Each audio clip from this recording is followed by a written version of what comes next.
Welcome to Read, Eat, Travel, Repeat, the book club and podcast with your hosts, Sarah, Kit, and Marianne, three friends who talk about all things books, food, and travel. Today's episode, all because of a book, featuring Twilight by Stephanie Meyer. Welcome, readers, eaters, and travelers to Read, Eat, Travel, Repeat, the podcast and book club where books take us beyond the page. I'm Sarah. I'm Kit. And I'm Marianne. Today we'll be talking about Twilight by Stephanie Meyer, the first book of our podcast. Spoiler warning for anyone who hasn't read the book yet, we will be talking all things Twilight, including anything that happens in the rest of the series. So if you don't want to know what happens, come back after you've read. And also, we're adult readers and we say adult things. So we are going to get into talking about all things Twilight, but first we need to talk about how we ended up here. So one day, I'm a high school teacher, and one day I was walking down the hallway, and I'd seen that book Twilight all over the place, but I didn't, looking at the cover, I had no idea what it was about, like cans and an apple, I had no idea. I was walking down the hallway and I saw a student. I don't even think it was a student I knew. I just stopped her and I said, "Hey, is that book any good?" And she's like, "Oh my God, yes, it's my favorite." And she just went on and on. And I thought, you know what? I'm going to read this book because it's always fun to get to know your kids and to have some way to connect with them. And then I read it and I loved it. And I think for me it was a time in my life where my kids, my own kids, I think were like 12 and 7 or, somewhere in that age. And they were starting to not need me as much. And so I think I went into Twilight Moms, looking for more community because I was kind of in a transitional part of my life where I didn't know, what I'm going to do next. Their kids are growing up and they have their own interests in their own lives. And then I just found this great group of people and still in touch with so many of them through Facebook and obviously through you guys that it was just, and then the best part is I've always been a reader. I've always loved to read. And I learned all these new genres that I had no idea about and authors. And then when we did Book of the Month Club, oh my gosh, that was the best. Getting to talk to authors and, it was just amazing to me. I still fangirl sometimes when totally. 100%. And Alex Flynn, comments on something I posted on Facebook we or do whatever. Duolingo together. No big deal. So it's so I'm still like that. So that's how my origin story of how I became a Twilight mom. Okay, I'll go next. It's funny that you say that, Ma, because I had kind of the opposite. I had a year-old child at home. And same thing, I'm an English teacher, and I taught at an inner-city school. So I have kids that aren't really readers and kids who wouldn't ever read a book like this. And I see them all carrying it around, and I'm like, what are you reading? And they're like, "Oh, Miss Haycox, you got to read this. It's Twilight. It's so good." I'm like, okay. So I think I had a copy on my shelf, and I read it, and I finished each book within a day. I read all 4 books in 5 days, only because Sunday came, and I finished Eclipse, and I didn't have another book. I finished Eclipse, I think, on Saturday, and I was like, I'm not going to see my kids till Monday. I need another book. It was like a drug, these books, guys. Because I literally would finish Twilight, and oh my gosh. I know. And I look at my kids and I was like, I finished Twilight. Who's got book 2? And they're like, I do. I'm like, go to your locker and get it. You have to go do this. And I think because I had this baby at home, I thought, you had a baby at home? Because it doesn't sound like you were paying much attention to her. No, I wasn't. Kara was a very good baby. So, but I think I had a little postpartum. I had it for both girls, and I think I was looking for the same thing, that connection. And I found this book, and I kept thinking about it and going, I need to talk to adults about this. I can't just keep talking to my students because they're all going, "Oh my God, Jacob, Edward, you're amazing." And I'm like, yeah, but can we talk about some of this other stuff going on in here? Like Hero's Journey and all these bigger things. And yeah, so that's my journey, I guess. For 1 second though too, it introduced me to YA. Oh, yeah. And I had never seen that as a genre, and it was so digestible for somebody who's busy. Yep. You know, Yep. like that it was like something that you didn't have to, you know, commit 3 weeks of your life to. Yeah. You could read Yeah. it in a day or two. And I think that was one of the big parts for me that really jump started me back into reading again, into reading books. I always read, Yeah. but I was like reading like magazines and short shit like that. Short that- articles. Yeah. Yeah. Yep. And it jump start me back into reading books. Yeah. For sure. For sure. Yeah. So I love this little like recap because it's been what it was like 2008, 2009, and we all know these stories already. But I'm like, oh I yeah, know. I I remember. forgot. Like it's Well, a little nostalgic talking And about it. and you know, funny story. That 1-year-old that I had at home, she's a senior, and she'll be graduating in a few months. Wow. So Yeah, Wow. it was a long time ago. time flies. Yeah. That's For real. crazy. Yeah, so I was the last to join. So I joined in 2009, and I love that we have like Marianne's kids were, you know, school aged. You had a 1-year-old, and I was on bed rest. I was very much pregnant. I was a high risk pregnancy.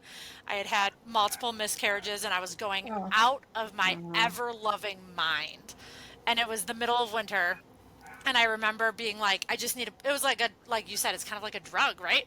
I was like, I need a book to read. Someone find me a book to read. And my poor husband, I was like, just go buy me a book. And I gave him no other information. Like, just go find me a book. That's fun. And he went to Wegmans because we did not have a bookstore and it Yep. was snowy out. And they have like their little shelf of books. And that was the one that was just on the display. So he picked that up and a couple other books. I couldn't even tell you which other books it was. But I read Twilight that night. Like, I Yeah. did not sleep. Yeah. I read it in one go, and then I made him go back to the store and buy the rest of them. Yeah. Oh, And wow. I probably finished them in this. I mean, I couldn't really do anything else. I was just like on Yeah. my couch. Yeah. But I probably read the whole series within 3 or 4 days. And then I was like, well, shit, now what? Yeah. Like, Yeah. I've now finished this book. I'm not out and about. Like, I don't even at that point have students to see because I was a Yeah. paralegal. So, and I wasn't working at the moment. I had nobody to talk to about it. And immediately got on the computer and was like, well, there has to be something. Like, there has, like, this can't be all it is. And it was just very coincidentally, like, the movies were just becoming either just coming out or just becoming a big thing. And so there was all sorts of stuff. And I quite literally just stumbled into Twilight Moms, like, dead tired. Right. Like, just looking for anybody to talk about this too. Yeah. And I think it was, you know, a few months after that, I want to say Donna messaged me and Yeah. was like, would you like to be part of the book club? And I was Yeah. like, I do think- want to be part of the book club. And then from there, my entire life changed. Oh. Like, I'm a completely different person. Yep. It's all because I was sleep deprived and full of anxiety and discovered a book about vampires. Sparkly vampires. Sparkly vampires, Yeah. which is crazy. I know. Yeah, and yeah, the whole YA thing. Like I went from reading, like I said this in my intro. I went from reading like Michael Crichton in high school. Because that's what there were. I mean, you go from like Babysitter's Club, which is like there was a lot of middle grades, Ramona, those books, and I was reading all of those, and then I'm reading Michael Crichton. I'm reading Judy Deveraux with my mom, romance novels. Which you hooked me to. I know. So you were like, just read this Oh, one. they're And so I was like, good. just this one. But they're adult, like Harlequin romance kind of thing. And then I was like, and then you jump right into like literary fiction, and I was like, but sometimes you just need fun, you know? Right. Or even fantasy, going from Lord of the Rings to something like this is, Yeah. the worlds are very different. And Well, you And- need, you know, something that's easily digestible that you don't Yes. have to commit that, you know, like I read all the Outlander books, Yeah. well, after we into Twilight Moms, but sometimes I like, how the heck did I do that? That's I such know. a time commitment, I know. you know, so. Those books were so long too. And Did I you ever- love that you said, like, easily digestible. You don't have to commit a lot of time Yeah. to them. Yeah. Which, accurate. But also, we dove so far into the Oh, I deep know. end that I we know. were doing this all, like, yeah, you could read the book in a day, but then we were all over, like, the forums, like, Yeah. Oh my God. digging so much deeper Yeah. and making all sorts of connections and having these very, like, academic discussions. Yeah. About two That, like, words, you you didn't know, have like, to just No, to read yeah. the book, but how much fun with like the Fractured Fairy Tale story. Oh, yeah. How I much loved fun that to dig one. into all Yeah. of that. This is my favorite. Yeah. Oh, absolutely, yeah. Just have some other people who are willing to go down the rabbit hole with you, Yeah. you know, and just dig into Yes. all the details. Because you know your family is not going to listen to you. No, and, you know. they- No. Yeah. No. No. So we should probably explain for people who don't know Twilight Moms. But I do still tell people that I was part of Twilight Moms. They're like, oh my gosh, I remember that. It was a huge forum. I What- mention it 50, every 70, single presentation I do. I mean, I don't remember how many. We had enough followers that Stephanie Meyer knew who we were. Yeah. Right. And all the cast in the movies. Oh, yeah. They knew Twilight Moms. Like it was a big deal. It was a thing. And so I feel like it was a cultural phenomenon. It or was. a cultural shift. Yep. Well, in doing research for this, when I pulled up those articles and I read through them, and I'm just like, oh my gosh, like I can't believe we were part of that.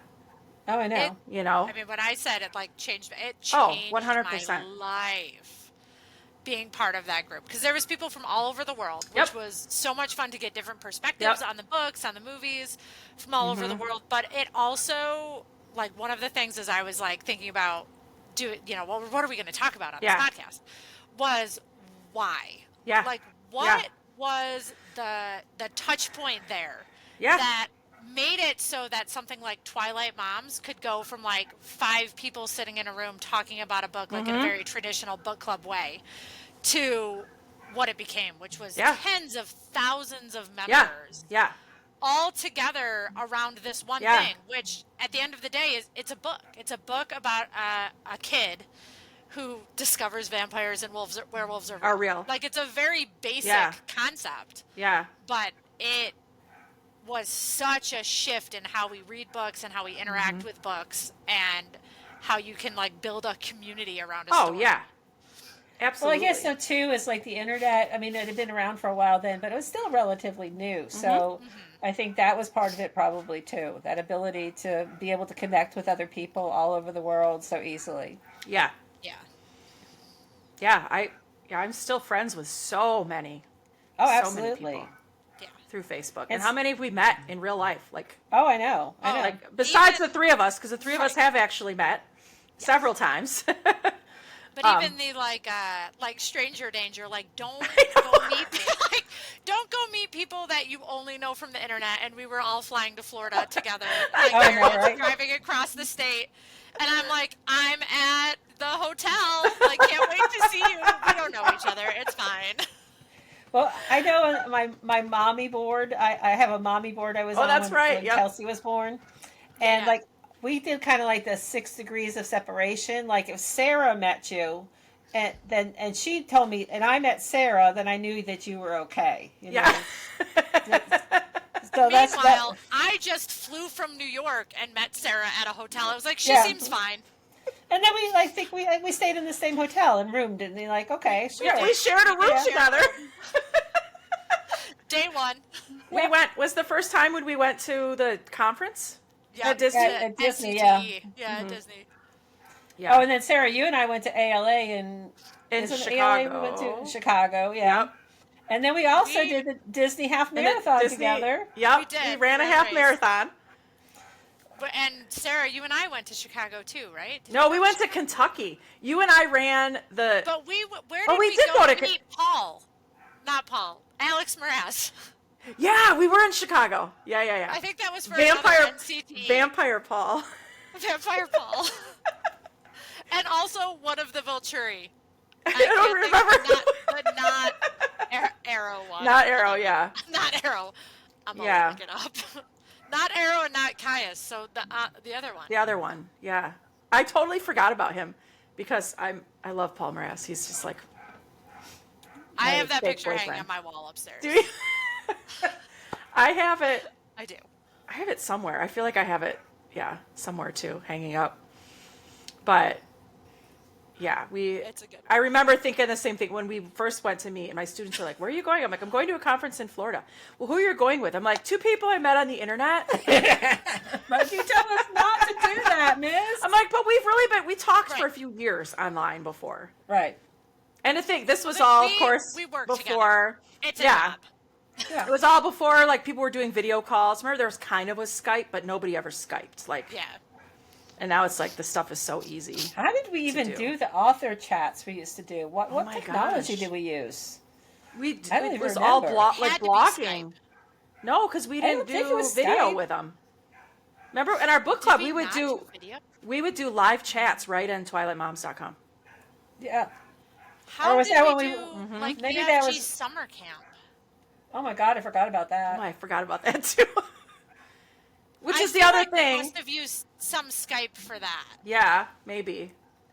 We should Also, we his should name is mention Marcus. Marcus. The That's right. Vulturi The we met, Vulturi. his name was Marcus. We should mention too that after Twilight Moms started to wane a little, Lisa, the creator, got us hooked up on our book club. Became Eve's Fan Garden. So Yes. then we ran that together for a while. Still has a presence on Facebook. We're just Oh, does it really? yeah. I know there's a- every once in a okay. while people will post, but not very often. But mostly because we stopped posting. But we were like,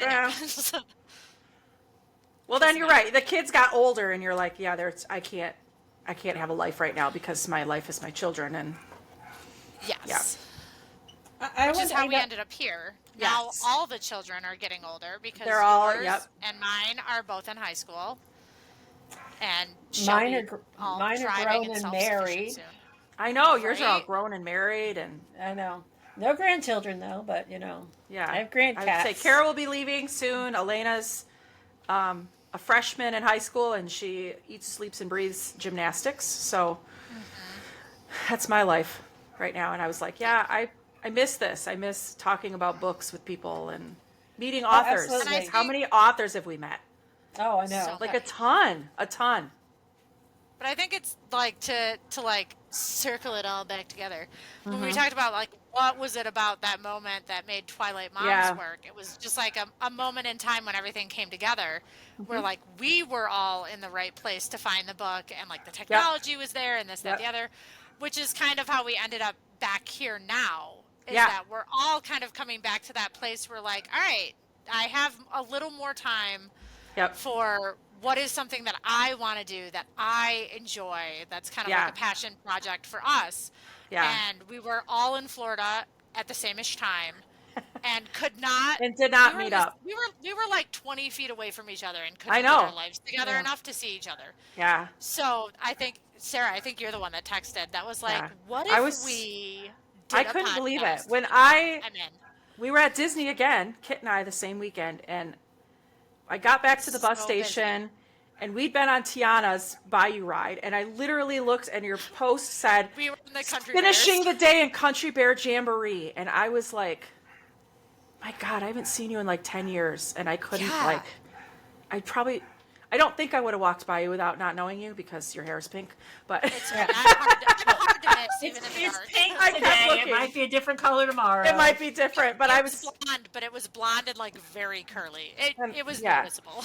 And I was like, we used to go on these adventures together, and I miss that, Yeah. and it's time to get back into it. So, Absolutely. If I had had a tattoo artist, like if I knew Josh then, like I know him now, the number of Twilight related tattoos I would have had. true. Like, because at this point, this poor man, I just text him and I'm like, hey, here's a random collection of words. Please make it pretty for me. Right. It would have been like sparkles, werewolf, moon, flower. Right. Make me something cool. Well, you needed like baseball in there or something too. Yeah. Please give me a tattoo that is just a bag full of hard-boiled eggs. Fucking Yes. Emmett Cullen. Yes. Or Emmett. Or just an apple. You'd be like, why do you have this apple? Is it because you work with kids? No. It's No. Twilight. It's the Garden of Good and Evil. It's from Twilight. I'm an expert. Like the number of ridiculous tattoos I would have had. Thank God I had Yeah. not met Josh Yeah. yet, because he doesn't tell me no when I come up with ridiculous Well, ideas. It's like, not. okay. Which is why on my leg I currently have a frog eating egg yolk flying on a bat. Okay. Nice. Hey. Is this gotta a do what you fever gotta dream do. or something?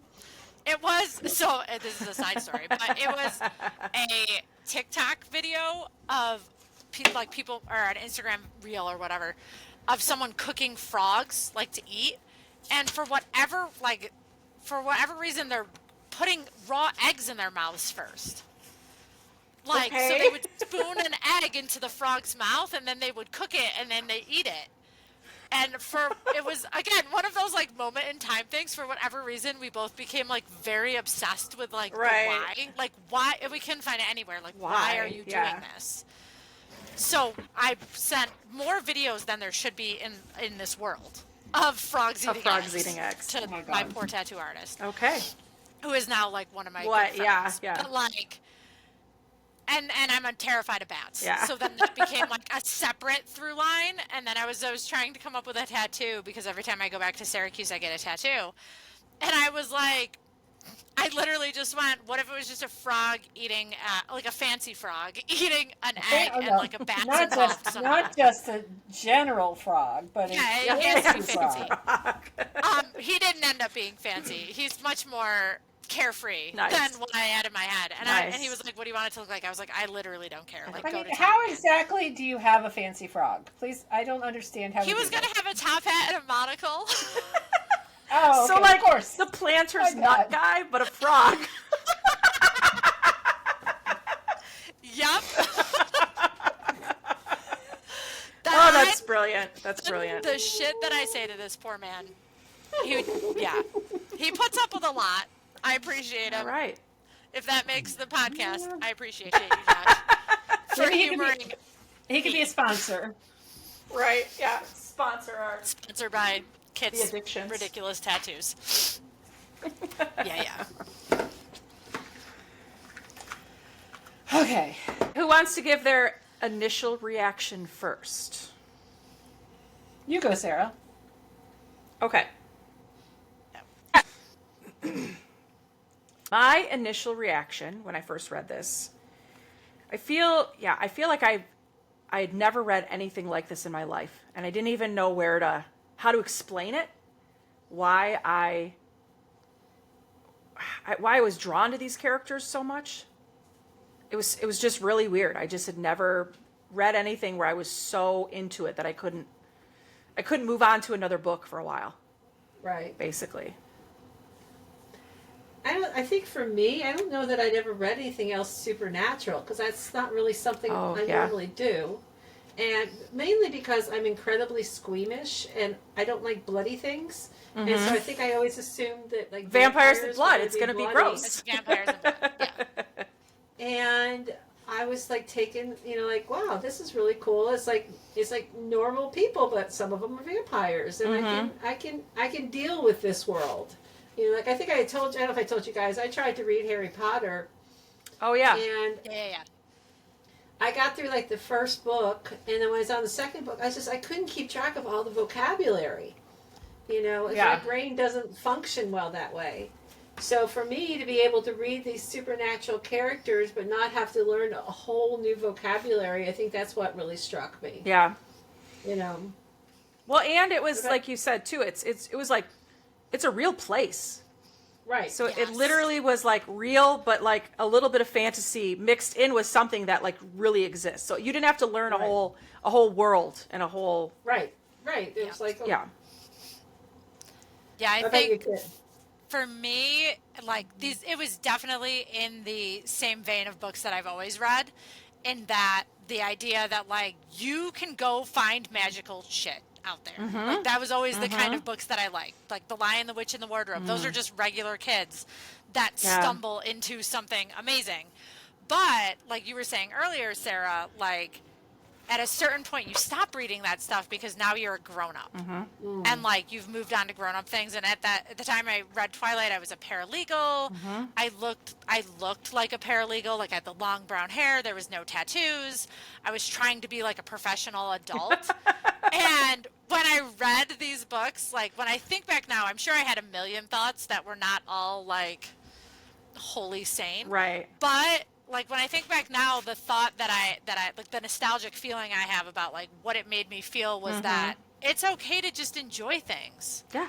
Like it's okay to just read a book and get lost in like kind of unbelievable story of a girl that finds a vampire and a werewolf, and like, what does that mean? Yeah. And because it was set in real places that you could go visit and you could go see, it made it feel like something that could actually for real happen. Like, and that was, Yeah, I think so love too. it. Yeah, I think that. Yeah, a real I place. only just For like those of pops you, in. listen, for those of you that are just listening and not seeing what we're seeing, Ma has the best dog, unofficial official mascot, Oswald, who just pops in and out of the screen. And it's taken me right back to COVID learning where everyone's like, and here's my dog. Yes. It's the best. I love it. Show your pets today, I class. didn't realize he was within screen. He did. It was so funny because he just popped in and he just kind of was like looking like, who are you talking to, Mom? That's what my dog would do if he was downstairs. He is currently upstairs, but Buddy would also pop his head up and be like, "Sup, I would like to be part of this podcast." But yeah, so for me, my knee-jerk reaction when I first read the book was just like how fun it is to read this book. Yeah. Yeah. And then I Definitely. just fell in love with everything about it from there. Well, then I feel like once we started talking and dissecting a little bit and learning, I mean, Stephanie Meyer, talk about how it's not the greatest writing ever. However, she was an English major. And so all of everything that she wrote about, I mean, like I said before, she has hero's journey. She's got her mythology and things like that not everyone knows. Yes. And it's kind of amazing that she has this. I'm staring You're at my looking. shelf. I can behind tell you're me looking at your because shelf. I am. I'm looking for a specific book that I bought, but the Joseph Campbell book. Yeah, Like, same. Yeah. Hero with a That, Thousand Faces. Yeah. Yes.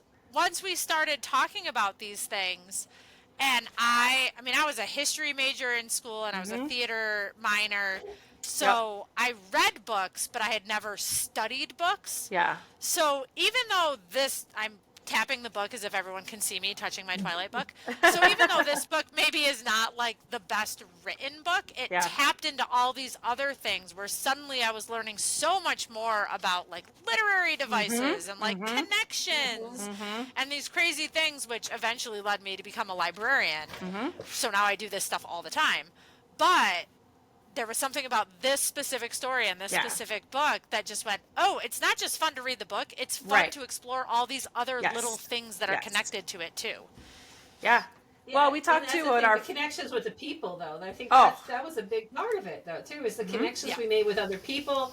And that just added to the whole experience, you know? Yeah. Because we had people like Lynn who, I mean, she is like so smart. Yes.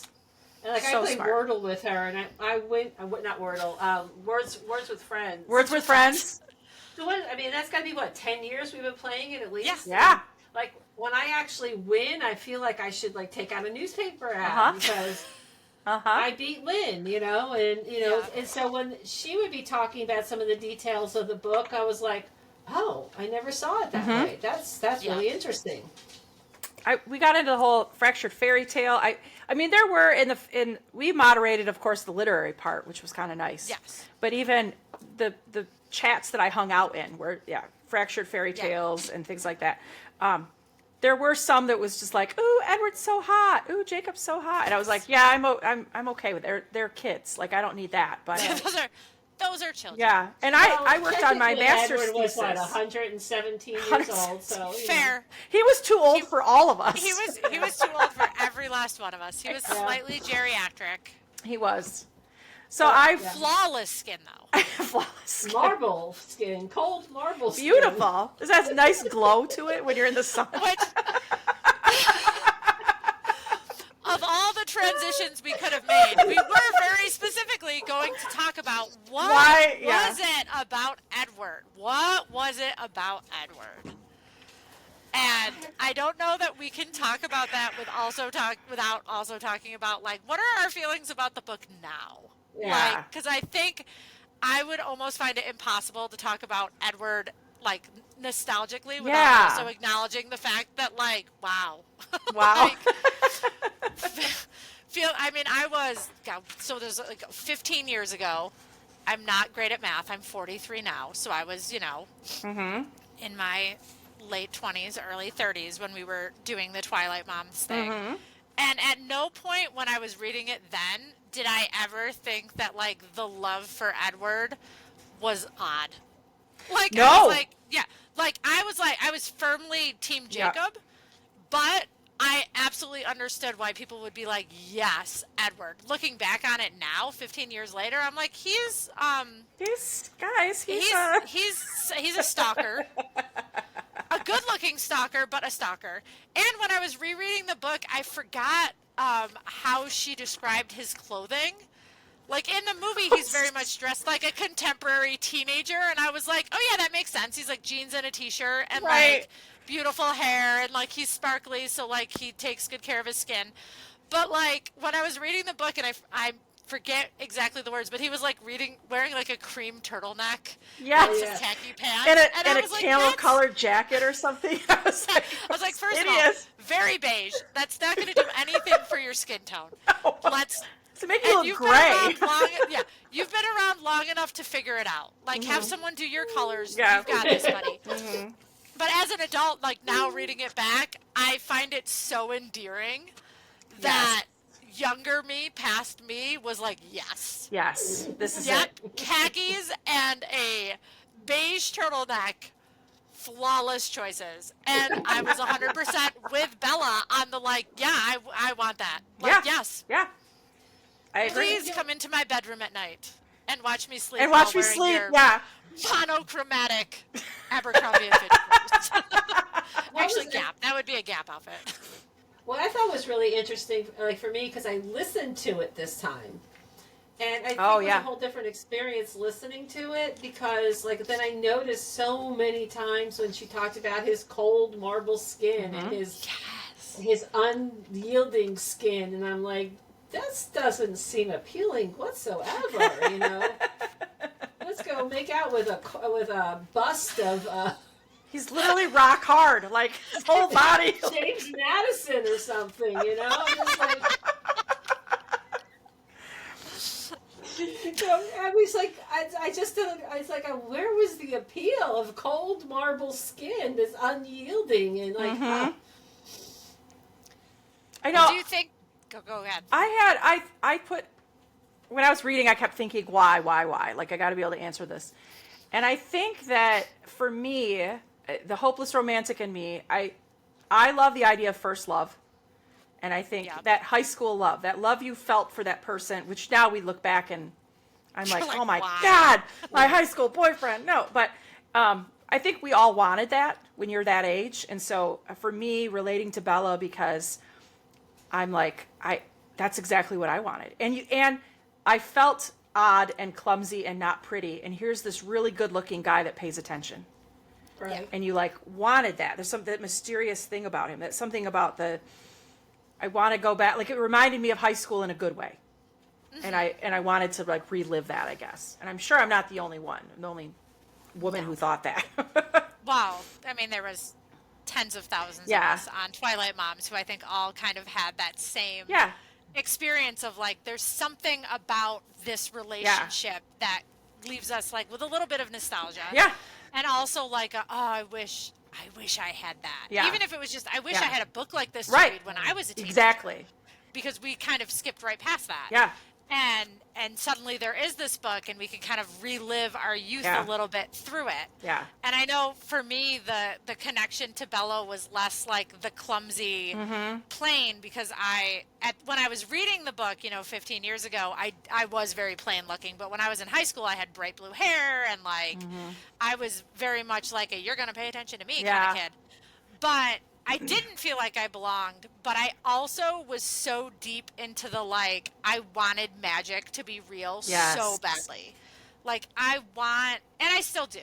Like, I love the idea that vampires and werewolves and like portals to other worlds could exist. I just haven't found it yet. Yeah. Right. So this book and Bella, who is just a very normal kid Yeah. that I think a lot of people can relate to. You Yep. know, it's a kid from a broken home. She's kind of taking care of her dad. She's got loving parents, but they aren't necessarily the best caretakers.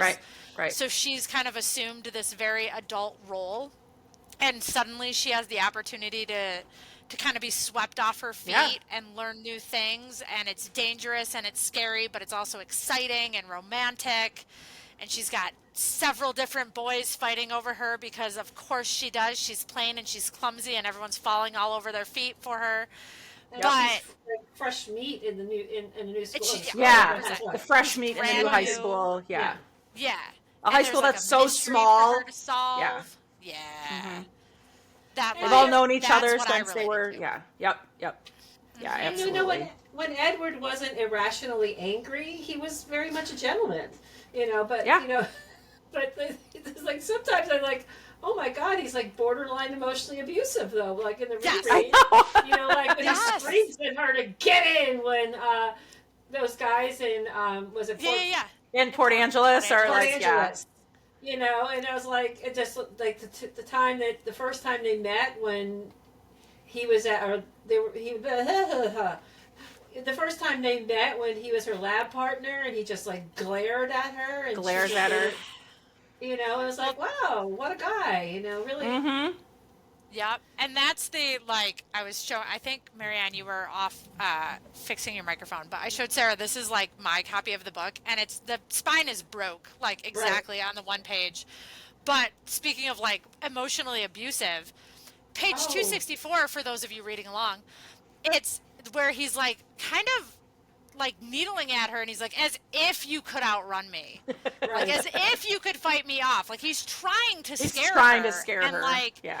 but then less than a page later, he's like, I'm not thirsty today, honestly. Like, are you all right? I would never hurt you.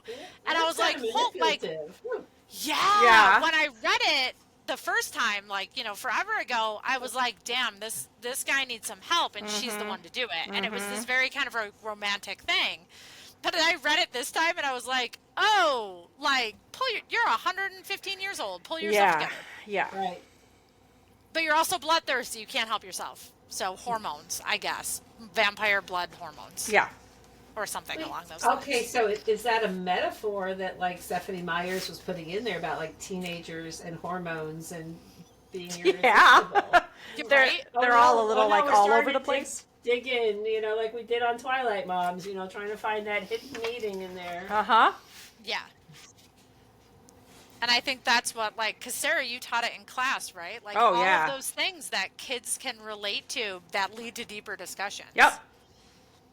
Yeah, we talked about Yeah. all that stuff in my class. The amount of hero's journey stuff in here, like there's a line where he mutters an oath. Like doing an oath is like one of the traits of or parts of Yeah. hero's journey. Tons of foreshadowing at the beginning. I mean, the first Okay, beginning isn't it- talks about what she's wearing as she's going to the airport, and she says, I was wearing it as a farewell gesture. Like, Yeah. everything in the first, like, 4 pages, like, I said my goodbyes to the sun, I blah, blah, blah, and Yeah. you're like, oh my gosh, it's because she's going to become a vampire eventually, and, Yeah. like, I now exiled myself. Like, that's total hero's journey. It's and I didn't remember any of that until like I did the reread, and I was like, how? Like, Yeah. you always remember that Yeah. first page where she talks about how like she never thought she was going to die in the Yep. ballet studio, but Yep. here we are. Yep. Like that's a great hook. That's Yep. a great start to the book because you know where we're going to end, Yep. but we don't know how But we we're don't know going how to get there. there. But I didn't remember any of the just very angsty, dramatic, like goodbye and arriving in Forks and like Yeah. how you had to take this plane ride and then get on another plane Yep. and then you had to do a drive and like just how like much the point was hammered home that like this is a whole different world for Bella and she's about to have her whole world rocked. Like you don't know how yet. Right. You know it's going to end up with her almost dying because Well- we know that like at that point I knew there was more books. So I know she's not going to die. Yeah, in yeah, Healthy. yeah. But kind of she does eventually. Yeah, Like yeah. there was so much packed into those first few pages that I did not catch the No, first time I read until it. you read it again. Yep. Yes. I was looking, page 10, we've got like, she's describing herself. My skin could be pretty. It was very clear, almost translucent looking. Ooh. But it all depended on color. I had no color here. Facing my pallid reflection in the mirror, I was forced to admit I was lying to myself. It wasn't just physically that I'd never fit in. I didn't relate well to people my age. Maybe the truth was that I didn't relate well to people. Like, Yeah. she totally, I mean, that's why I'm like, Stephanie Meyer, you say what you want about her writing, but she puts stuff like this in. And then it's like, holy cow. Like, of course she puts in right away that Bella's different. Bella doesn't get along with people. Of course she's going to be drawn to the other people in Forks that also don't belong anywhere. Yeah. I think this is like a super important point too that you're making, Sarah, with like the difference between being a good writer and writing for a specific audience. Yeah. I think Twilight did something really interesting in that it was not written for us. No, It it ended wasn't. up being It for ended us, up being but for it us. was not written for us. This is a book that is very clearly, and I think very intentionally written for teenagers. Yeah. Yeah. It doesn't need to be like super verbose or have a lot of flowery language. In fact, it probably shouldn't, because Right. you want the kids to get the message. You don't want them, to your point, Marianne, getting lost in the words of Harry Potter because you're trying so hard to figure out what does it mean, what is the intention of it. Twilight was written specifically for teenagers to be digestible by teenagers. Yeah. And I think it was written really well for that audience. Yes, I agree. Absolutely, and that's why one thing too is I think we talked about this one time before, is that I get really mad when I see people bashing certain authors that are popular, because I'm sorry, but any book that gets kids or young people reading is a good book. You know, you don't have to be reading literary fiction to be worthwhile reading. You know, and I see sometimes on like message boards and things like that. Well, message board sounds like 2008, but you know, From whence we came. But you see these people who bash like really popular authors.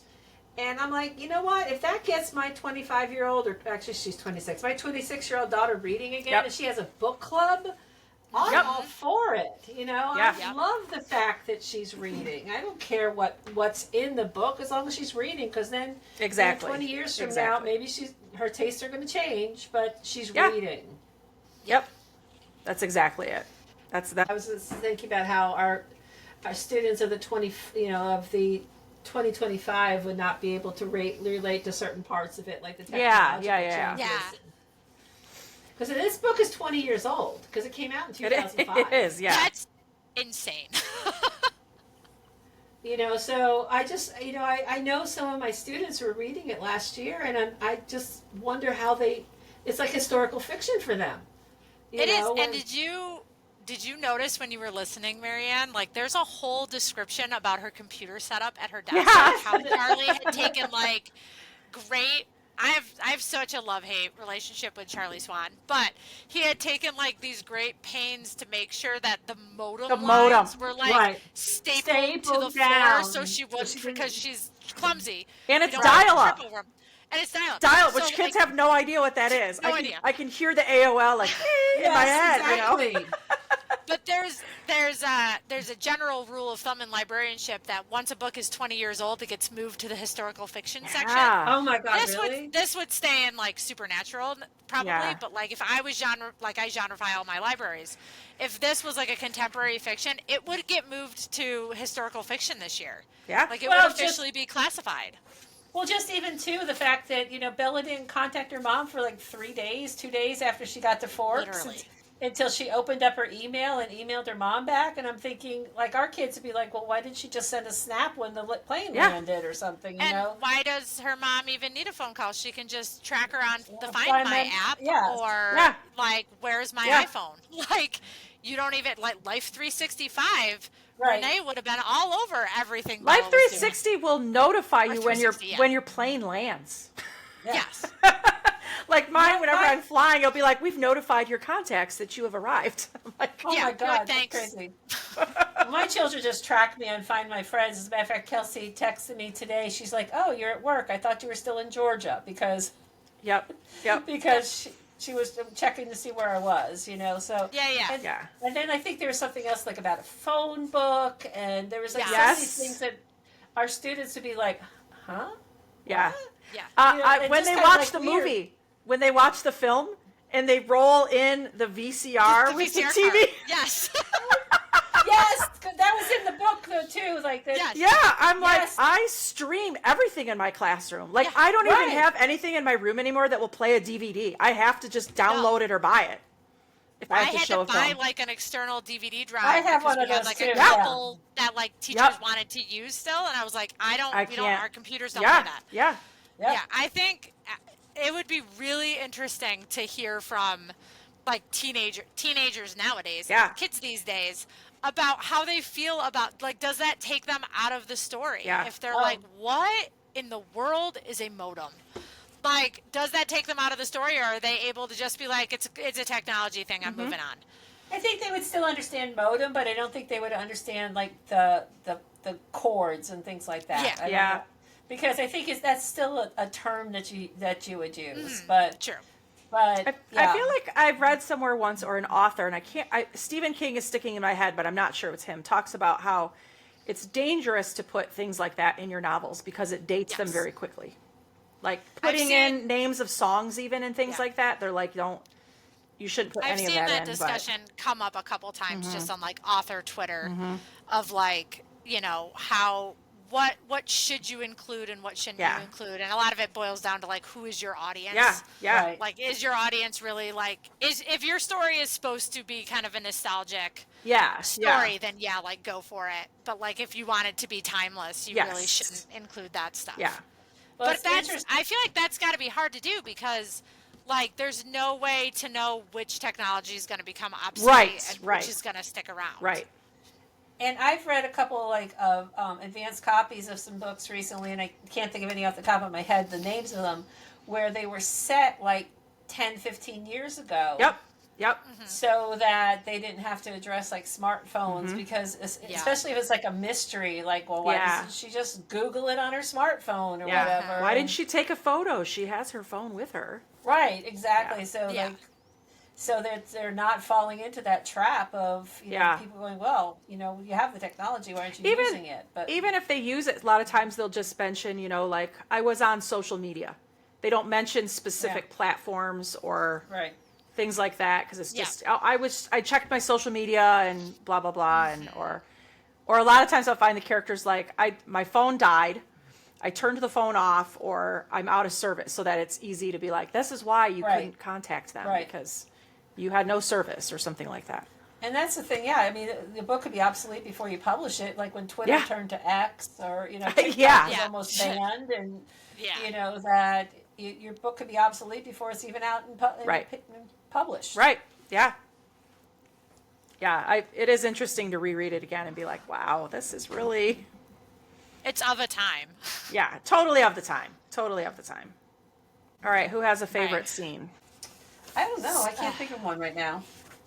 So I think like if we're gonna talk favorite scenes, I think like the meadow scene is, I don't know that I would list it necessarily as like my favorite scene, but I do think it's like the most iconic scene. Oh, yeah. Right. Like there's like it, there's so much to talk about in the meadow scene, just from even like the imagery of it. Yes. And like it's kind of like the first time that they are, I want to say like first time it's kind of like they're themselves, like they feel Yeah, like they're not yeah. being watched by anyone Yeah. else. They're kind of letting themselves let down some of those walls. Yep. And like talk to each other as equals instead of trying to be like, what the hell Yeah, are you? yeah. And him being like, I kind of want to eat you, but like Yeah. also I might be in love with you. Who knows? So it's kind of like the turning point. I think when I was Right. reading the book, you were like, oh, you got. And I remember whenever anyone new would read the book, it would be like, tell me when you got to the meadow scene. Yes. Like, tell Yes. me when you're at this point. Yes. I use this example for my students all the time because reading back years ago interviews that Stephanie Meyer, this is where the book started. That she did not Oh, start at the that's right. beginning. She had a Yeah. dream about the meadow and she wrote about the meadow. And so I tell my students that all the time when they're working on papers. Guys, you do not have to start at the beginning. You can start wherever the heck you want. You can start with a conclusion. You can start with an introduction if you want. You can start at the middle paragraph, body paragraph, because you know what you want to say. Because that's what Stephanie Meyer did. She dreamed about the meadow. She wrote from the meadow to the end and then went back to the beginning and said, now how do I get these people together? And I've always Oh, loved wow. that because That's of that. cool. Yeah. The one thing that makes me still thinking about all that though, and it kind of goes back to Bella. It's like seemed like she was scared of her own shadow sometimes, but then she wasn't scared of vampires. I mean, what is up with that? You know, like she was scared going into Forks High School, but hey, you're a vampire. I'm cool with it. You know, no problem. That's Yeah. me.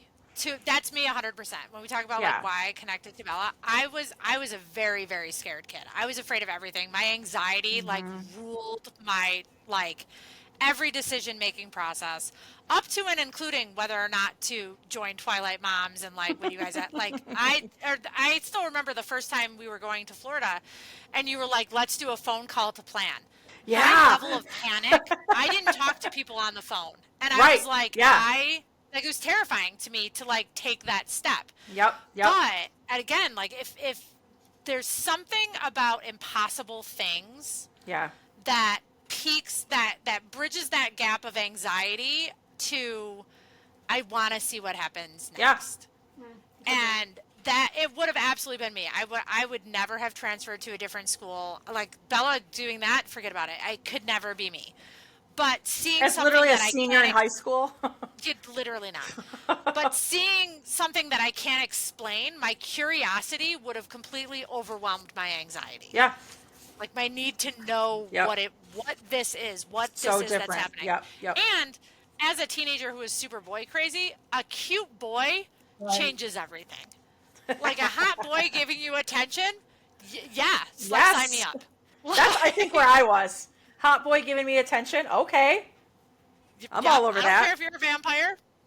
He thinks we're soulmates. Okay. Like done. I don't even have to change anything about myself. He doesn't want me to. Yeah. That's true. He just yeah. loves me anyways. I feel like another big scene is the blood typing. And I think it's because it's not in the movie, and everyone was so mad that that's such a crucial part where Edward, like, she's intrigued by Edward because he knows. How does he know that they're blood typing? Why doesn't he want to go? And then I remember when she talks about how she can smell the blood, Yes. smell the copper in the blood, and he's like, nobody can smell blood, like only vampires can. Like in his mind, he's thinking Yeah, that. you're And like- so He's like, that was Which such is an such a intriguing foreshadowing scene. moment. Yeah, and then of course that's their first like really big conversation when she's sitting in the car with him, and they're talking about music Yes. they listen to, and I think that's an iconic. on the Yes, CD iconic scene. on the CD player, you know. Yeah, on the CD player, pop those CDs in. But I think that was like Edward always wanted to know like what is it about Yeah. Bella, and it Yeah. was one of those moments where like it was just a little sliver of information about her Yeah, that yeah, like intrigued him. Like, Yeah. maybe there's something more here than just I want to drain her of her blood yeah, because her she life smells force. good. yeah, More than just being a blood donor. yeah. Yeah. And then I think the other scene, though, we have to talk about is the baseball scene. Oh yeah, Which, when I read the book the first time, and even when I read the book this time, it's not, I think the movie, like, exploded that scene, like, to something far beyond than it was in the book. Like, in the Yes. book, you're like, yeah, vampires play baseball. It, first of all, should have felt very weird. yeah. Like, but I was like, yes, it's just a vampire family playing baseball on the weekend. Like, It's just what's what up? you do. You Like, hit it's what so you do. hard. It's like some Yeah. family bonding. No biggie.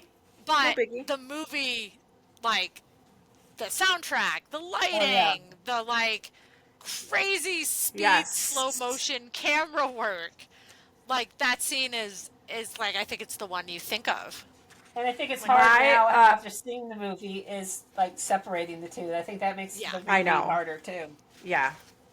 For sure. I love Muse because of it. They're now one of my yeah. favorite band. Like I own everything from them. Like Yes. because of Super. And funny story today when my yearbook class, we always listen to Spotify and random songs come on, and Supermassive Black Hole came on today.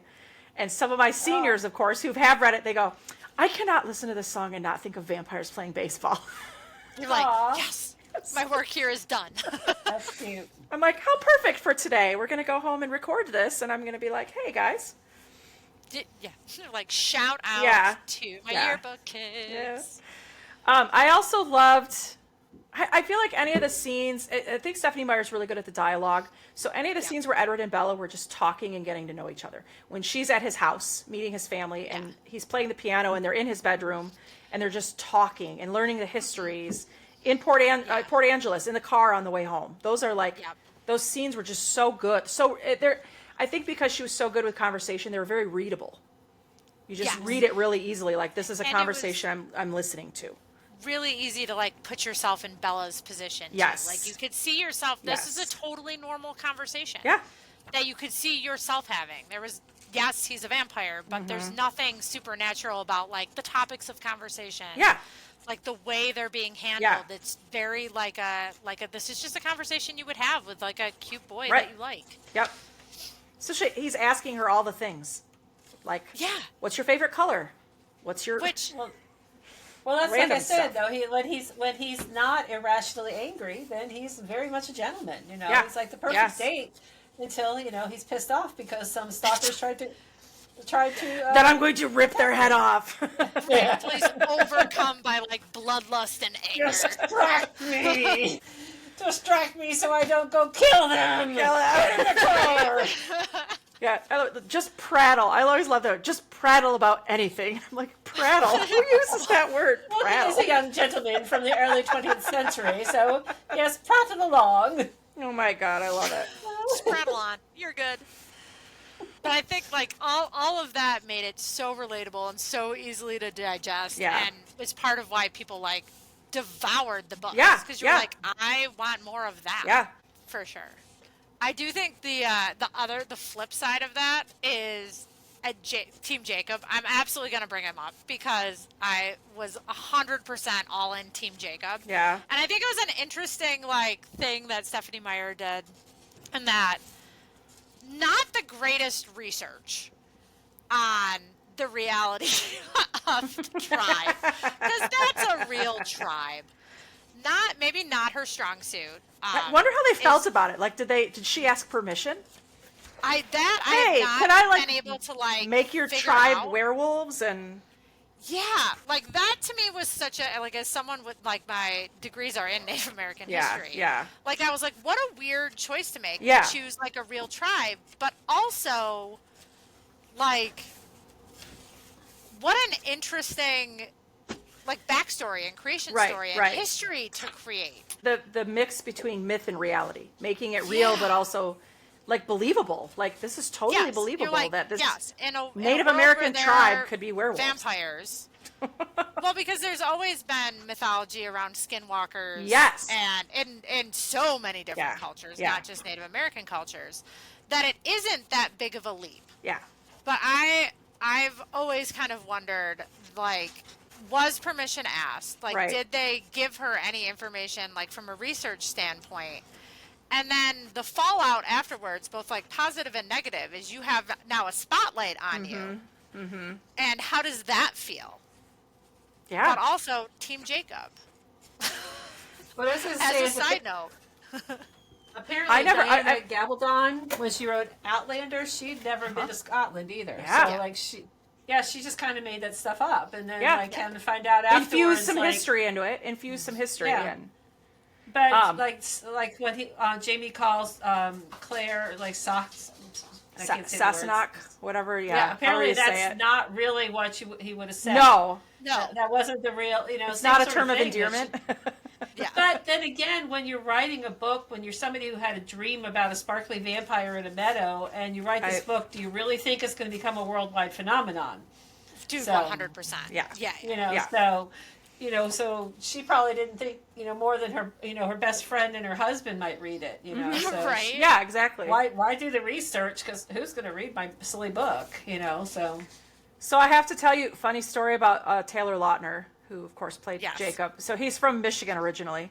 After he did Shark Boy and Lava Girl, he moved to California, but he's from West Michigan, like a town probably 20 minutes from me. And I laughed so hard in the film because his Michigan accent comes out in the film. Yes. When he's on the beach with Bella and he's saying something about, well, it's just nothing but a scary story. But he goes, it's just a scary story. And I'm like, oh my God, that's so Michigan.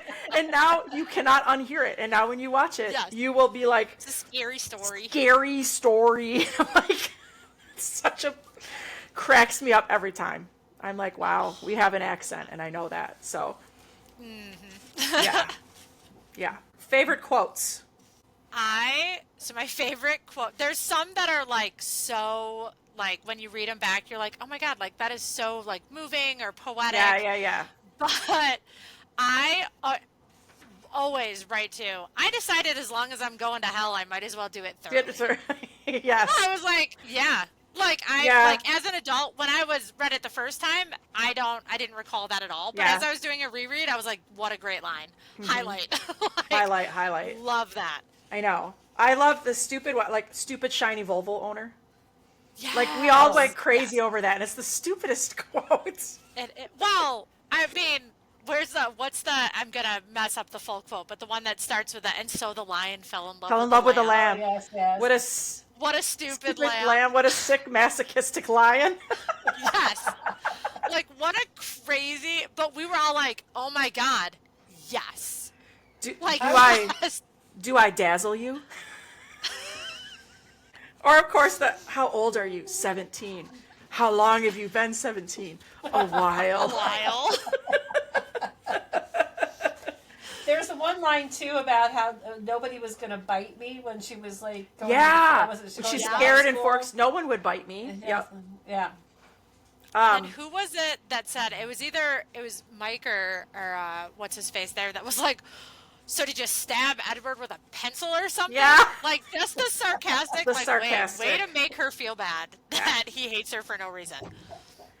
And then there's the about 3 things I was absolutely positive that everyone. Yes. Yeah. First, Edward was a vampire. Second, there was a part of him, and I didn't know how potent that part might be, that thirsted for my blood. And third, I was unconditionally and irrevocably in love with him. Yeah. I found too. I realized that I think the chapter that hooked me was it chapter 2, where she says, "Today was better but worse."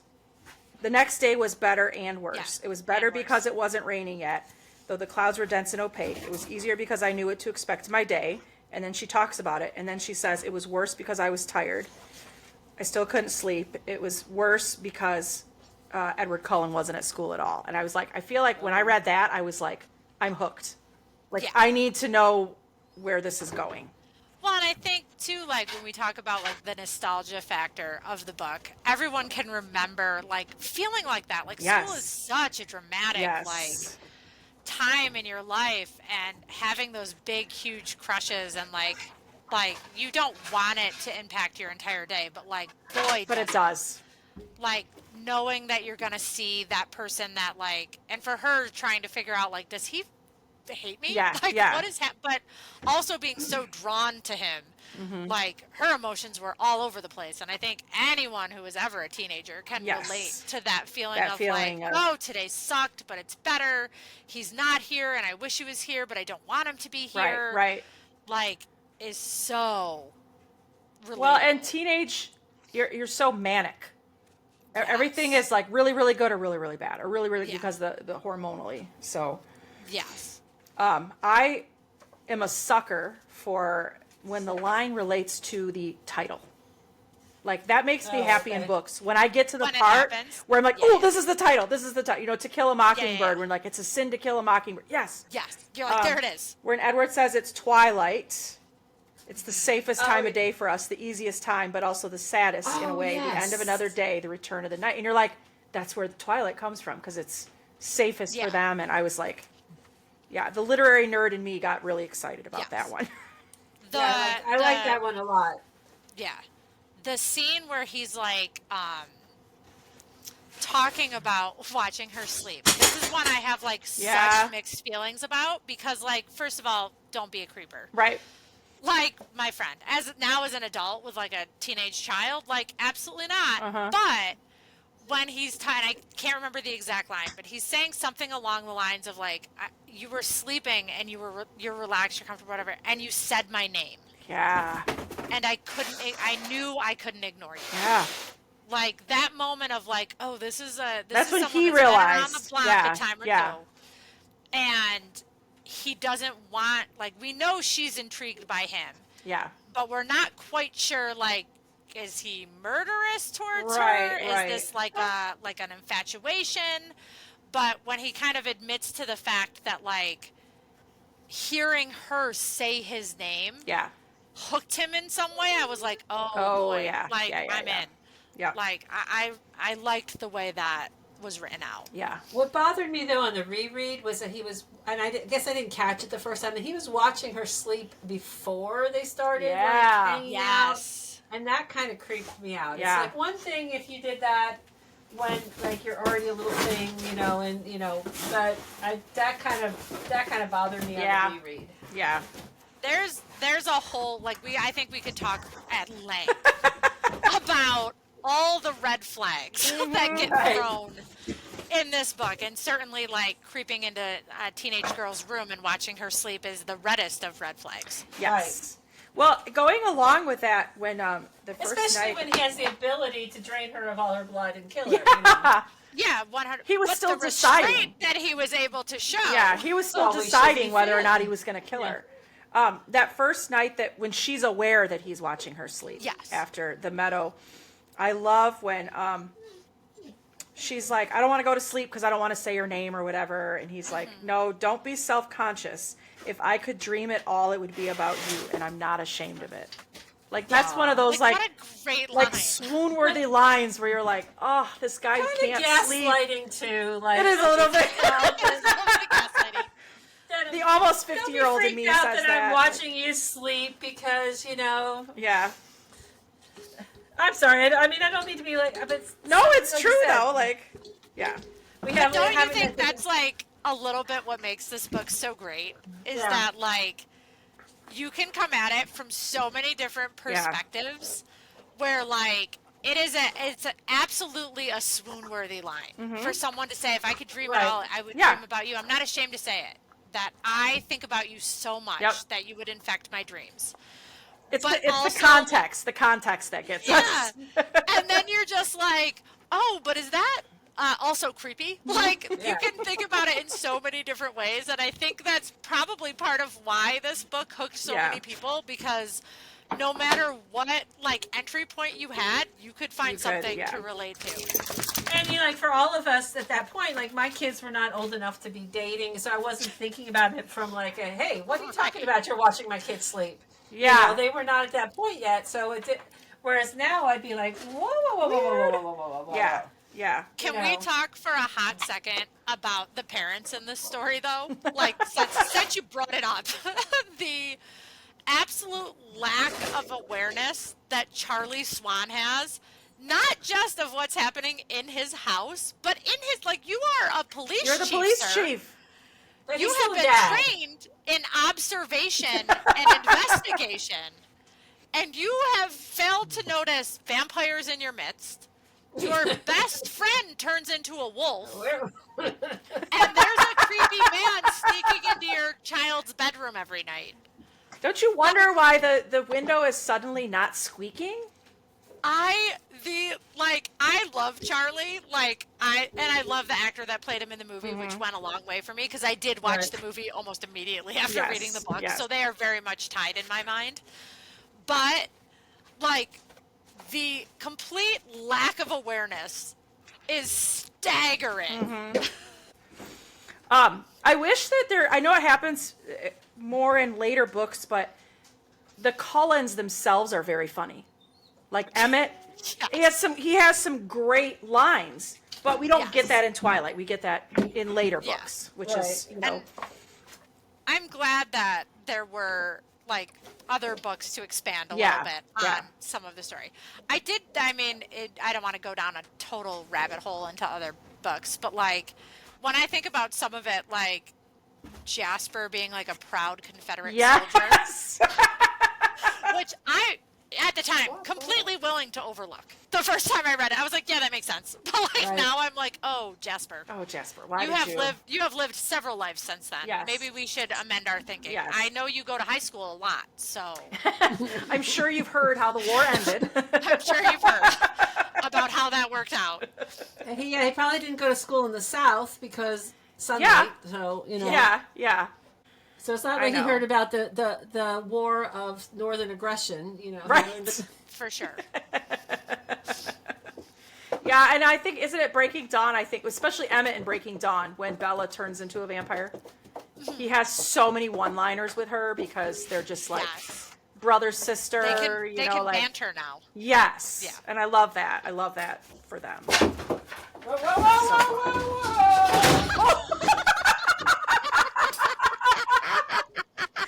And that, folks, is why he's called the demon.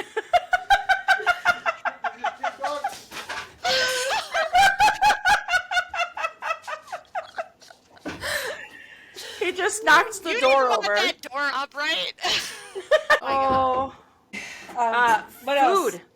Food. I always think of the mushroom ravioli. That's one thing. Like when we That- were in Port Angeles yes. last year, I was like, okay, I wonder where she got the mushroom ravioli. But then again, Stephanie Meyer just made it all up. So maybe nobody in Port Angeles actually sells mushroom ravioli. Isn't there an Italian restaurant there though? I feel like there I'm is sure an that every Italian place has- restaurant. Yeah. Yeah, There's Italian restaurants everywhere, but yeah. And I'm sure, like, at the time, once it became popular, like, everybody was making mushroom ravioli. Right, They were right. like, get on it. Yeah. I also loved, like, the very domestic side of, like, Bella making food for her dad. That I was laughing Like- so hard when I'm going through the book and I'm underlining. She makes steak and potatoes. She makes chicken enchiladas. She makes fish fry. Harry Clearwater's fish fry. Like there's That's so it much was, yes. mention of food in here. Yes. And I didn't, like, that wasn't a focus the first time I read it. I was just like, dang, dude, like, make your own food. Your Yeah. kid's got shit Yeah. going on. Yeah. But, like, reading it back, like, I make food with my kid all the time. So now, like, reading the book back, I'm like, oh, that's, like, actually kind of like a cute little moment. Yeah. Yeah. I had a weird thought about the whole food thing as I was reading because this is like my literary analysis brain going crazy. Like there's such a focus on food, but the vampires can't eat food. It's almost like she Right. did that on purpose because there's that whole scene where she has Edward try the pizza Yeah. and it's gross. It tastes like dirt. And so I'm like, is that why there's such a focus on food? Because normally it would just be like, I made dinner for my dad. You don't, she's so Yeah. detailed about what she's making. And I'm like, it's just Yeah. kind of weird that to make that I'm mentioning contrast food between because the nobody can humans- have it. You know? Make that contrast really strong Yeah. between the humans and the vampires. Yes. And I also And think- Bella's food for Edward. Bella Right. is Yeah. food. Like, Yes. I do think, too, it's like, you know, when you look at all four books together, and there's that point in Breaking Dawn, you know, before she's changed, there's that idea of, Oh. like, you're never, like, this is a thing that you like to do. yeah. You like to cook. It's a thing you do Yes. with your dad. It's a thing you do, you know, with Harry Clearwater. It's a part of your life that is a very normal, relatable part of your life Yeah. that you are going to have to give up. And, you and are no longer remember, gonna- when she Yeah. learns she's pregnant, Yeah. he's making fried chicken and it makes Yeah. her sick. So she's having this food and then it's like, Yeah. and that's when she starts to not be able to keep food down and she has to drink blood in order to, it's Yeah. it's a weird, I don't know if she did that intentionally or if it's, yeah. I mean, I low-key feel like, yeah, she mentioned food a lot and was very detailed with the food so that it was a very clear thing that Bella has to give up. Yeah. That's I was going to say something about that because I know it was in like our outline about. I wasn't sure who put that in there, but that's right. That was Sarah that put the outline Yeah. together. Yeah. But I think that's a really good point. The other thing we were going to talk about is what kind of food do you eat while you're reading? Like when you were reading this book, were you like must-haves? I feel like I read it so fast. I don't remember snacking. I think I was just like, We all know what I was snacking on. yes. Yeah, Cheetos or Doritos or Bag of Doritos. I had 100% up in the middle of the night with like an entire family-sized Yes. bag of Doritos Yep. and like a Coke. Like, Which pregnant as also, all get out. hello, Coke was mentioned. She doesn't just drink a soda. She drinks like Coke through the whole book. Yeah. When I was at the, I was at an author reader fest this weekend talking with authors, and one of them, I can't remember who it was, or I would totally say it, but she was talking about how she doesn't lend her books to people because they often have Cheeto prints. And I was like, she knows Kit. She must know Kit because Kit is the same way. I was dying inside going, I'm trying to be all professional. Like, here's my card and all this. And I'm like, she's like, yeah, I got like Cheeto marks on mine. I'm like, you are not the only one. Everywhere. You're not. I wish you could see the side of this book, my copy of Twilight, but there's like very distinct, like. And think about that. They're like antique Cheeto marks. Just stain marks on there. No shame. That's the one thing I don't miss about getting like hard copy assignments for my students because I use Canvas. I don't miss like what would be all over them, you know, like Cheeto marks and you know, the food marks and everything. Yes. Yeah. All right, let's talk about the places in this novel where one of us, two of us, just one, has actually been. I have been there, but it was when I was like 10 years old. Oh, so you went there before you even knew Twilight. Before I even knew. Wow. Okay. Yeah. Okay, but so Marianne has the stories. I kind of have a funny story about that because, you know, as a teacher, one of the things that kids love to do is once like I don't let them be friends with me on social media till they graduate. Mm-hmm. And so I had a student we graduated like 3 or 4 years ago, and he's originally from Washington State, and so he's my Facebook friend. And I was posting about like my planned trip to Washington and going to Forks, and he was like, no, miss, don't go to Forks, go to Port Washington, that's where I'm from, that's like my parents, gosh. You know, I spend my summers, don't go to Forks. I'm like, dude, I have to go to Forks. He's like, no, don't go there, it's not worth it, go to Port Washington. I'm like, I have to go to Forks, you don't understand, I have to go to Forks. This is non-negotiable. It's a You're must. like, I'll go to Port Angeles as well, but yeah. Oh, this is not Port Angeles, Port Townsend. Port Washington. Yeah. No, Port Townsend. Port Townsend, yeah, because there's Port Townsend, Port Angeles, and then Port Townsend is a super, super cute town, and I loved it. And he was trying so hard to get me to not go anywhere but there. And like every time I post something about it, he's like, "No, don't go to Forks." And so I did go to Forks. And Forks is pretty nondescript. Yeah. I mean, obviously you see that iconic sign when you first. The drive there is beautiful. Right. I mean, first time I'd ever been to the Pacific Northwest. The drive is beautiful, twisty, turny roads, huge evergreens and lakes, and sometimes you're afraid you're going to like turn into one of the lakes because the roads are so twisty. Forks itself is pretty nondescript. There's really not a lot to it. It's cute how they've embraced the Twilight, where they have like the signs out in front of the houses, and they're mostly Book Bella's house or Book Cullen's house. Yeah. Because movies, as I was watching a video about this recently, you know, like the movie Cullen's house, I think, was in Portland, Oregon. So it was very far away. So they kind of stick to the book version of the places.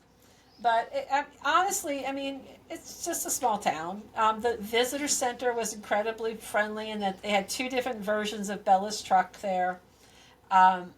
They're very friendly. They have like tours of like the movie costumes and scenery, which was fun to go through.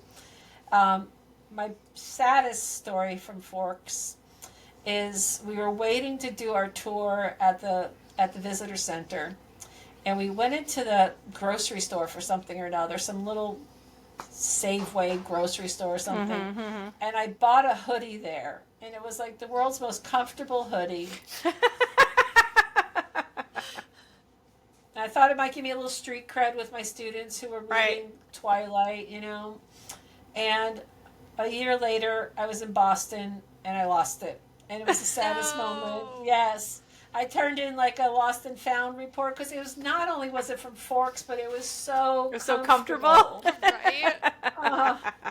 And it was like from a grocery store, so it's not like I could call the grocery store and say, "Hey, could you mail me one of these hoodies?" Because, you know, generally speaking, grocery stores are not in the mail order business. But, And First Beach was beautiful. I mean, again, being from Florida and being from the East Coast, growing up on the East Coast, the beaches were so otherworldly compared to what I'm used to. You know, the rocks and the driftwood and it was beautiful. That was those cool like cliff like rocks or whatever that are literally yes, like yes. 50 feet out It was or whatever. gorgeous. And yeah. Did you And go I to the didn't get to go rainforest? we didn't have time because where we were staying was about a 2-hour drive and it was starting to get dark okay. and we didn't want to be on the twisty turny roads. Yeah, I don't blame you. You know, at nighttime. But Yeah. I was so excited to go. I love going to places. And that's part of why I wanted to include travel in the name of the blog and the podcast because that's one of my favorite things to do is to go places that I've read about in books so that I can envision them and you know see all the places I've been talking about or reading about rather. Yeah. 100%. It's funny. I was supposed to go to Forks with a bunch of Twilight moms. Probably 10 years ago now. I can't remember why I ended up not being able to go, and I've always been sad about that I didn't get to go with them. My parents. I think the experience would be way different like that. Oh yeah. And my parents have been there. A few years ago, my parents were doing. My parents are national park geeks. They are trying to literally hit almost all. They've hit. They've gone to like 40, 45 national parks. Wow. It's just what they do. And so they were in the Pacific Northwest, and like, we're going to go to this Hoh rainforest. And I was like, and they went to First Beach and all that. Nice. And then a few years ago, they went to Italy and they went to, I think it's Montepulciano, which is where New Moon was filmed. Oh, okay. So I'm like, you haven't even read Twilight and you've literally been to two places that Twilight's been filmed or whatever, but. Yeah, Jerry had actually been to Forks before I was because he was doing some work for customers his out there in Squim, which is kind of between Forks and like Port Townsend. Yeah. And he was out there for like a month and he's like, I've been to Forks and you haven't, you know. But wow. Yeah, so my parents are big national park people too, and now I'm a big national park person.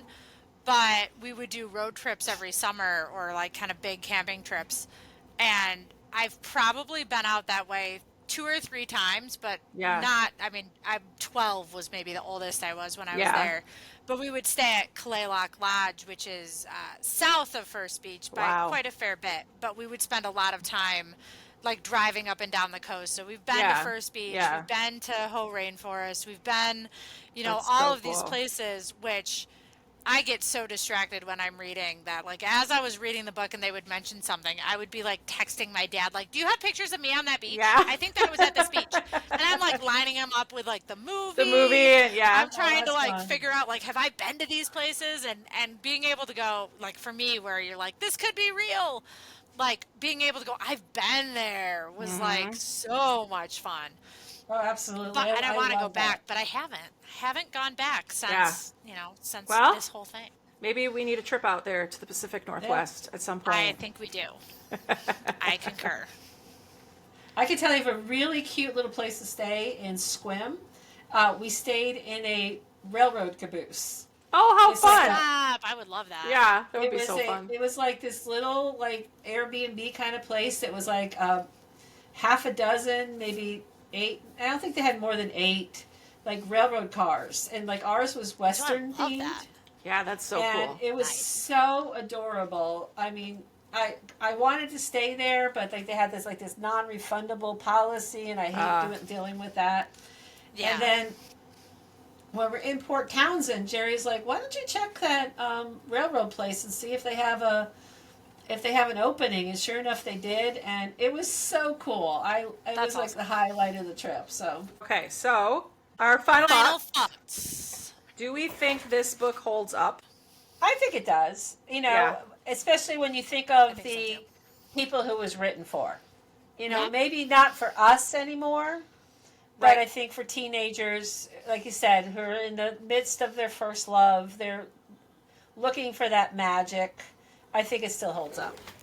I think it absolutely holds up. I think the feelings that are presented in the book are kind of universal. And I also think as adults, it still holds up for us too, just from a different perspective. Yeah. Like we're like reading it and enjoying it, but it's like we have a whole different viewpoint on it now. Right. as you grow older. Kit and I were talking earlier too. When I read a book, sometimes if I reread one, I'm transported back to who I was when I read it the first time. And so when I reread Twilight, for some reason September is when I like to read Twilight, because that's when I read it the first time, and I just remember that person I was and why I liked this book so much. And it's like, I don't know, cool. reread it for like a nostalgic reason. That's giving You know? me goosebumps, Yeah. Sarah. And I do that with a lot of books. When I read it, sometimes and I remember the friendships we've made, like, from there, and I don't know, it's still my happy place in a weird way. It's still a happy place. It's a total comfort read. Yes. Yes, Yeah. for sure.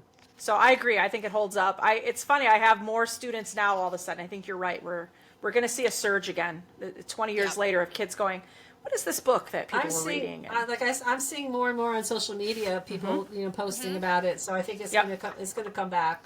Yep. Except And Taylor Lautner's going to do his reality show about werewolves or something like that. Then everyone's going to be like, who is this Taylor Lautner guy? And who's this? Right. Call us, Taylor. We are available. Yes, Taylor, we will be happy to help you promote this and chat a little. 100%. Yeah. So we're going to talk about our next book. Yep, our next that book. we're going to read. And before we say the title or who it's by, as an aside, because this connects beautifully, I found this author for the first time. I don't know how you guys discovered her, but I found her on TikTok, and I found her through a video about Twilight that landed on my For You page. Some of you who are listening are going to be like, I know exactly who you're talking about. Her husband's name is Drew. And the first time I ever heard of this author was her husband watching Twilight for the first time. And having I remember that video. Yes. Like, they're so relatable. Yes. His reactions to Twilight were so overblown and so dramatic, and it immediately reminded me of how much fun reading Twilight was, because he was losing his ever-loving mind. And she was recording him, and she would just, like, ask questions to, like, the audience. Like, someone please explain to Drew how, this is, Breaking Dawn versus Twilight, but someone please explain to Drew how Edward could get Bella pregnant because he doesn't have blood. I remember that video. And I was like, I have an answer to that. And I talked at length about diamond bodily fluids. And then I was like, I watched all of her other videos, and I was like, oh my God, she's an author. She's an author, yeah. She's so phenomenal. Her name's Geneva Rose. And I read all of her books from there, but I found her because I was watching other Twilight videos, and my algorithm said, you want to watch this, and they were right. That is so funny. So funny. All right, so our book is, the first one we're going to read is A Perfect Marriage by Geneva Rose. I discovered her on Audible, I think. I listened to it. She had a free book. Oh, cool. And I was like, I'm going to listen to this. I'm really into thrillers right now, and so I listened to it, and I love her. So I've not read this one, so I'm super excited to read this one.